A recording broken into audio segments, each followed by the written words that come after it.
And away from that now, popular U.S. televangelist Jimmy Swaggart, whose multi-million-dollar ministry has a global reach, has died at the age of 90. When religious broadcasters stand before millions promising salvation and spiritual guidance, few imagine the scandals hiding behind closed studio doors and palatial compounds. From multi-million-dollar deceptions to exploitation hidden beneath hymns of faith, the stories of these celebrated preachers expose a reality far darker than congregations ever suspected. This investigation uncovers how religious figures accumulated shocking wealth, faced devastating legal battles, and ultimately fell from pedestals their followers built with unwavering trust. Their legacies remain lightning rods for debate and controversy today. Joel Osteen, after inheriting Lakewood Church in Houston when his father passed in 1999. Joel Osteen transformed the congregation into a global phenomenon.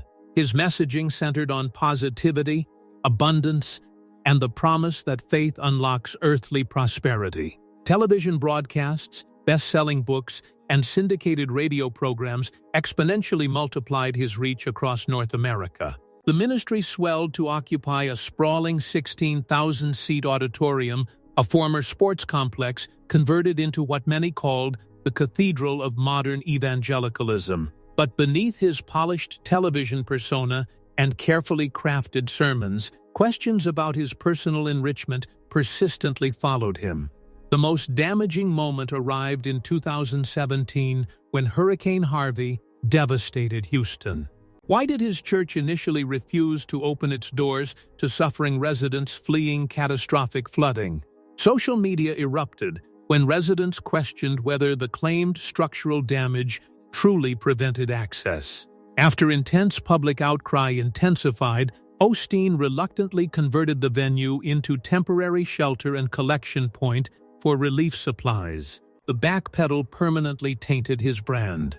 Prosperity preaching met its reckoning when the poor had nowhere to flee.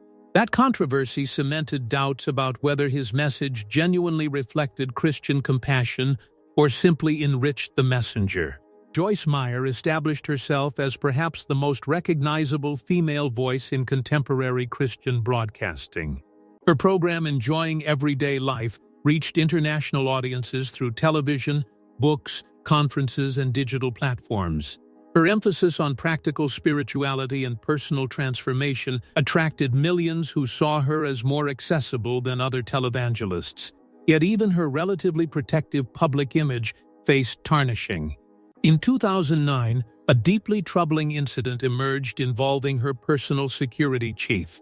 The man was arrested and later convicted of murdering his own family members, a tragedy that raised urgent questions about screening practices and organizational accountability. A subsequent lawsuit against Meyer's ministry alleged inadequate vetting and insufficient oversight contributed to the tragedy. Although courts ultimately dismissed the suit, the incident illustrated how even larger-than-life religious institutions sometimes failed basic duty of care obligations toward their employees and communities. Despite the controversy, Meyer maintained her global platform and continued attracting devoted followers who largely forgave the association. Jimmy Swaggart emerged as one of America's most powerful religious broadcasters during the 70s and 80s. His programs aired across hundreds of stations, reaching millions daily. His influence within evangelical circles seemed boundless. He wielded the spiritual authority many pastors envied. Then, his own hypocrisy came roaring back. Swaggart had publicly denounced fellow preacher Marvin Gorman, accusing him of moral failures that resulted in Gorman's removal from ministry leadership. Gorman retaliated by hiring someone to photograph Swaggart with a sex worker. When those images surfaced publicly, Swaggart's constructed reputation imploded instantaneously. In 1988, he delivered a televised confession, tears streaming down his face, begging forgiveness before millions of viewers. Many considered that breakdown the definitive moment of his public destruction. But the story didn't end there. Years later, he was caught in another comparable scandal, suggesting patterns rather than isolated mistakes. Despite repeated falls from grace, Swaggart eventually attempted to resurrect his preaching career. Recent reports from 2025 noted he experienced a cardiac emergency and was hospitalized in critical condition, a potential final chapter to a deeply troubled legacy. Kenneth Copeland launched Believer's Voice of Victory in 1979, expanding from weekly broadcasts into a syndicated daily program reaching audiences across the continent. Through prosperity gospel teachings that promised divine wealth to faithful givers, he accumulated extraordinary donations and built a reputation as an apostle of abundance. His most controversial possession became his fleet of private jets. Critics argued these aircraft represented egregious excess. Copeland defended each purchase as operationally essential for global ministry travel. In 2018, he acquired a Gulfstream V, previously owned by entertainer Tyler Perry, further inflaming critics already questioning his spending. He allegedly described avoiding commercial airlines in explicitly spiritual terms, suggesting that flying with common travelers contradicted his calling. To supporters, these weren't luxuries but necessities for someone conducting international revival work. To detractors, they exemplified how prosperity gospel morphs spiritual conviction into personal profiteering. Marcus Lamb founded Daystar Television Network, which grew into one of the world's largest Christian media enterprises. From external appearances, his operation represented steady faith-centered expansion and institutional success. The facade crumbled in 2010 when Lamb made a shocking public admission during a Sunday service.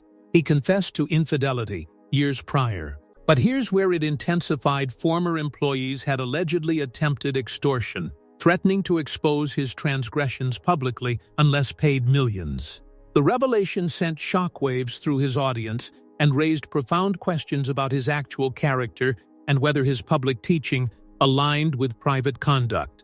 Additional reports subsequently emerged, suggesting workplace mistreatment and internal institutional discord. Rather than fade into obscurity, Lamb remained at Daystar's helm until his death in 2021 from COVID-19 complications, leaving his legacy permanently complicated by scandal and unresolved accusations. Jim Bakker. Few televangelists experienced downfall as catastrophic as Jim Bakker. Alongside his wife Tammy Faye Bakker, he co-founded the PTL Club during the 70s, transforming it into a nationwide television juggernaut. Their Heritage USA Christian resort and recreation complex promised to become North America's premier faith-based destination. Beneath the glittering surface, financial irregularities festered. Investigators discovered that millions in donor contributions were diverted into personal bank accounts rather than ministry work. Federal authorities initiated prosecutions immediately. In 1989, Bakker faced conviction on fraud and conspiracy charges. He received a 45-year sentence initially, seeming like permanent removal from public influence. However, he gained parole in 1994 after serving approximately 5 years, shocking observers who expected him to remain incarcerated. Rather than disappearing, Bakker returned to television in 2003 with The Jim Bakker Show, continuing to broadcast and promote products to followers. In 2021, he settled a major lawsuit in Missouri involving promotion of colloidal silver as a purported COVID-19 treatment, a reckless medical claim that imperiled vulnerable viewers. Deception served twice never earns forgiveness. His story remains an extraordinary case study in reinvention, controversy, and the resilience of influence despite repeated transgressions. Pat Robertson fundamentally shaped modern American televangelism after establishing the Christian Broadcasting Network in 1960. His signature program, The 700 Club, became a platform that blended religious commentary, political opinion, and cultural criticism into influential daily broadcasting. Robertson even launched a presidential campaign in 1988, demonstrating the political power accumulated through religious media. Over decades, Robertson attracted intense controversy for claiming that opposing cultural practices including yoga, astrology, and various alternative spiritualities represented demonic influence. These proclamations reflected a rigid worldview that many considered extreme and intolerant. He also made inflammatory political statements that sparked backlash among audiences, holding different convictions. Most shockingly, Robertson suggested that Israeli Prime Minister Ariel Sharon's stroke constituted divine punishment for political decisions, an inflammatory claim that combined theology with geopolitics in troubling ways.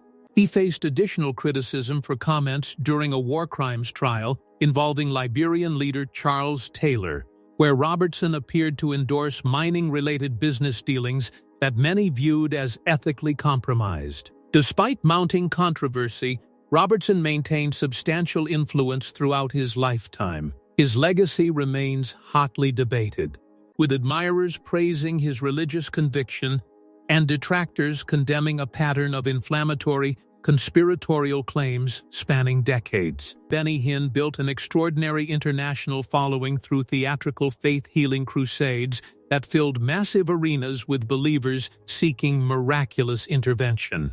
After founding the Orlando Christian Center during the 80s, he launched This Is Your Day, a television program distributed globally that transformed him into one of Earth's most recognizable evangelical figures. His dramatic sermons and healing proclamations attracted millions, yet they simultaneously provoked intense skepticism and investigation.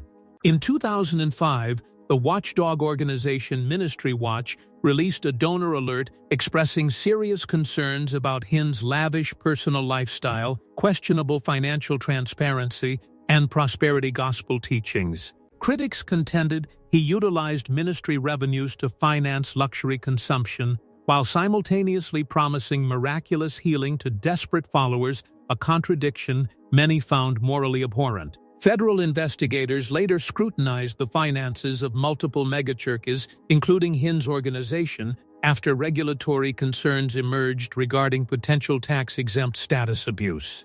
Although no criminal charges materialized, the cloud of controversy never fully dissipated. Many observers continue questioning whether Hinn's empire prioritizes authentic faith or profitable spectacle, a question unlikely to resolve conclusively. Jesse Duplantis became renowned for audacious prosperity messaging and spectacular ministry narratives. In 2018, he generated headlines after publicly requesting that supporters fund his acquisition of a brand-new Falcon 7X private jet. He framed this request not as personal ambition, but as divinely mandated, claiming God himself directed him toward this acquisition. According to Duplantis, authentic faith demanded continuous expansion, even in material resources. He publicly recounted supposed conversations where God questioned whether he genuinely desired ministry advancement through air travel superiority. His remarks provoked widespread indignation, particularly after reports confirmed he already maintained access to multiple private aircraft. Supporters defended him as a globe-trotting evangelist, legitimately requiring rapid transportation. Critics viewed the request as extravagance disguised as theology. The controversy left his reputation sharply fractured between devoted followers and skeptical observers, a division that persists today. Haggard seemed poised to become American evangelicalism's next generational leader. He served as president of the National Association of Evangelicals, a position suggesting peak influence and institutional respect. Publicly, he projected the image of an ideal family man, married, father of 5, pastor of a thriving church. Everything disintegrated in 2006 when shocking allegations emerged. Haggard had allegedly engaged in secret relationships with a male sex worker and consumed methamphetamine, revelations that directly contradicted his public teachings on sexual morality and personal purity. When the escort publicized these claims, Haggard's reputation collapsed almost instantly. He initially denied accusations, but subsequently admitted to portions of them, an inconsistent response that deepened public fury and institutional distrust. Church leadership removed him from all ministerial positions and suspended him from preaching. Years later, attempted image rehabilitation efforts were complicated by renewed allegations and media coverage that continuously refreshed public memory of his downfall. His case remains perhaps the most dramatically documented fall in modern evangelical history. Tony Alamo and Susan Alamo constructed one of the most disturbing religious empires in American history. Commencing operations in 1969 near Los Angeles, they established what evolved into an elaborate, tightly controlled religious compound. By the mid-70s, followers occupied their Arkansas estate, toiling for pittance compensation, often earning only dollars weekly while manufacturing products sold under ministry branding. Behind public broadcasts and scripted sermons, disturbing allegations later surfaced detailing systematic member exploitation and psychological manipulation. Control over congregants' lives extended into deeply intrusive personal realms. After Susan's death in 1982, Tony Alamo shocked observers by preserving her corpse on public display for months, claiming this represented spiritual vigil anticipating resurrection. Subsequent investigations revealed even darker patterns. Legal proceedings resulted in serious convictions related to transporting minors across state boundaries, accusations suggesting child exploitation at the compound's core. His eventual imprisonment terminated one of America's most disturbing chapters in televangelist scandals, leaving behind documentation of systematic abuse that shocked even experienced investigators. Robert Tilton rose to prominence during the 1980s through his broadcast Success in Life, which promoted prosperity messaging connecting financial giving directly to blessed receiving. His ministry aggressively encouraged viewers to transmit vows of faith, essentially donations framed as spiritual investments expected to unlock supernatural financial multiplication. At its apex, thousands of letters containing monetary offerings arrived weekly, funding rapid organizational expansion and increasingly luxurious operations. However, scandal erupted when investigations alleged that prayer requests forwarded to the ministry were routinely discarded, while financial contributions received immediate processing and accounting. Tilton vehemently denied these accusations, insisting he personally prayed over every letter and describing the emotional exhaustion this supposedly caused him. Despite substantial backlash and media scrutiny damaging his reputation, Tilton subsequently attempted comeback efforts, continuing to appear in broadcasts promoting prosperity theology and faith-based financial giving. His persistence suggested either remarkable resilience or troubling indifference to accountability. Peter Popoff ascended to fame during the 80s as a purported faith healer, claiming supernatural knowledge about audience members' personal circumstances. During his revival services, he would suddenly address random attendees by their correct names, describing their struggles with startling accuracy, suggesting divine revelation authentically operated through his ministry. The illusion evaporated when investigators discovered Popoff's wife transmitted private information about attendees through a concealed earpiece device. Skeptic James Randi famously exposed this deception, generating massive scandal and temporarily destroying Popoff's public ministry. The humiliation seemed like permanent career termination. Surprisingly, Popoff resurfaced years later with revamped television campaigns promoting miracle commodities, including holy water supposedly capable of curing illness, financial hardship, and various maladies. Despite prior exposure of his fraudulent methods, his revival-style messaging still attracted vulnerable followers, keeping his name alive within televangelist controversy discussions and regulatory investigations today. Warnke built a successful career as a Christian speaker and comedian through dramatic personal testimonies about allegedly serving as a high-ranking satanic priest before experiencing conversion. His performances combined humor, preaching, and theatrical storytelling that captivated large church audiences, generating lucrative speaking engagements and publishing contracts. However, investigative journalism during the early 1990s challenged his foundational narrative claims. Cornerstone magazine published a detailed expose suggesting Warnke's accounts of satanic rituals and military service were substantially exaggerated or completely fabricated. The revelation split his audience, some feeling deeply betrayed by deception, while others defended his spiritual message irrespective of biographical accuracy. His credibility never recovered from scrutiny. His case became a cautionary example regarding unverified testimony and the dangers of accepting extraordinary claims without rigorous verification or corroboration from independent sources. Ernest Angley constructed a long-running ministry through television broadcasts and large ecclesiastical gatherings, positioning himself as a faith healer with global prominence. Over time, however, his operation became engulfed by serious controversy and mounting financial deterioration. Reports highlighted troubling money mismanagement, including costly properties deteriorating from inadequate maintenance funding. Simultaneously, Angley faced multiple allegations from former ministry associates regarding abusive, controlling behavior and rigid command structures imposed under spiritual authority justification. Claims surfaced describing extremely intrusive monitoring and surveillance practices targeting members under ostensible spiritual discipline rationales. Despite maintaining a dedicated audience across multiple decades, his institutional reputation increasingly faced questioning. Critics argued his ministry operated as a tightly controlled authoritarian structure rather than a conventional ecclesiastical community, a perception that left his legacy considerably complicated and disputed. Paul Crouch and John Crouch built the Trinity Broadcasting Network from modest broadcasting beginnings into one of Christianity's largest global media institutions. Their organization expanded internationally and wielded remarkable influence across religious television programming.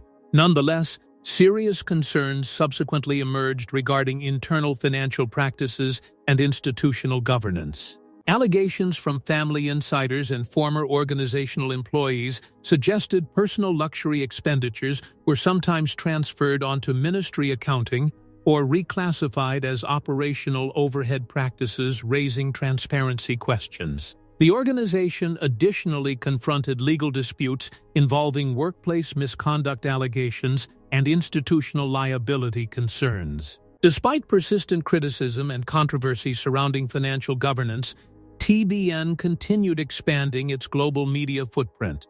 The Crouch legacy remains sharply divided between recognition of media influence and growing awareness of surrounding financial and ethical controversies. Oral Roberts pioneered televised evangelicalism.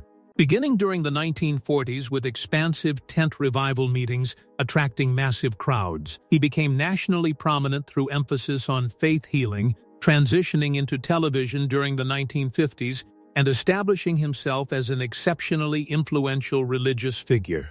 As his influence expanded exponentially, so did his fundraising capacity and accumulated financial resources. He established Oral Roberts University as part of his institutional legacy. However, substantial controversy erupted during the late 1980s when he claimed receiving a divine message declaring his physical survival contingent upon supporters raising millions in donations. His warnings of catastrophic consequences if funding targets remained unmet sparked severe criticism regarding manipulative fundraising methodology, though supporters nevertheless contributed substantially, and he continued his ministry for decades. His legacy remains contested regarding the intersection of faith, media power, and donation-driven religious broadcasting. Harold Camping built his influence through family radio, which he helped expand beginning in the late 1950s. For countless decades, he answered biblical inquiries on air and cultivated extensive audience reach through religious programming, eventually becoming renowned for intense focus on apocalyptic prophecy interpretation.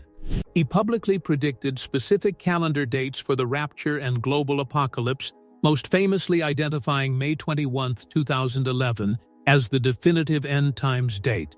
This prediction generated global attention, fear among devoted followers, and substantial media coverage. When predictions failed catastrophically, criticism intensified dramatically and his credibility disintegrated.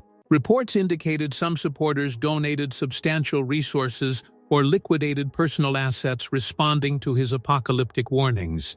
Despite repeated prophetic failures, Camping continued interpreting Scripture identically. His legacy frequently serves as the premier modern example of failed apocalyptic prediction and the consequent damage inflicted upon believers who accepted unverified temporal claims. Todd Bentley achieved prominence within faith healing revival circles after claiming dramatic personal transformation following a troubled early existence. He subsequently became the face of Fresh Fire Ministries, attracting substantial crowds through emotionally intense healing services and dramatic revival meetings. His prominence accelerated during the late 2000s when televised appearances and international speaking events generated worldwide attention and institutional expansion.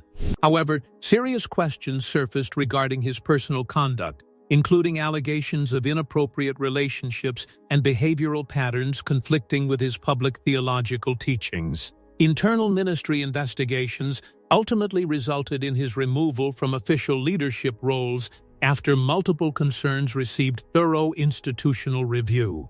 Despite this professional setback, Bentley subsequently attempted ministry re-establishment during later years. Though his reputation remained deeply fractured between supporters and critics, a division persisting within revival movement discussions today. John Corapi achieved prominence as a celebrated Catholic speaker and media personality, recognized for powerful preaching, best-selling books, and televised programs reaching American audiences. As a member of a religious order, he established a reputation for strict moral teaching and commanding spiritual authority. His trajectory underwent sudden termination in 2011 when serious allegations emerged detailing inappropriate conduct, substance misuse, and violations of his priestly vows. An internal institutional investigation reviewed communications and personal lifestyle concerns, concluding that he had substantially abandoned the disciplined existence required of his religious commitment. Church hierarchy subsequently prohibited him from public ministry participation, essentially ending his broadcasting career. Despite supporter advocacy defending his reputation, his credibility never achieved meaningful recovery. His case remains perhaps the most unexpected collapse of a prominent Catholic media figure in contemporary religious broadcasting, shocking those who had followed his ministry for decades. These fallen figures left behind complex legacies that continue generating debate and disbelief today. Their trajectories illustrate how extraordinary influence can simultaneously inspire millions or completely disintegrate overnight. If you found this investigation revealing, please like this video and subscribe to Church Files Daily for additional deep-dive explorations of religious history, institutional scandals, and the real stories behind America's most controversial spiritual movements. We're committed to delivering unflinching analysis that helps viewers understand these complicated narratives.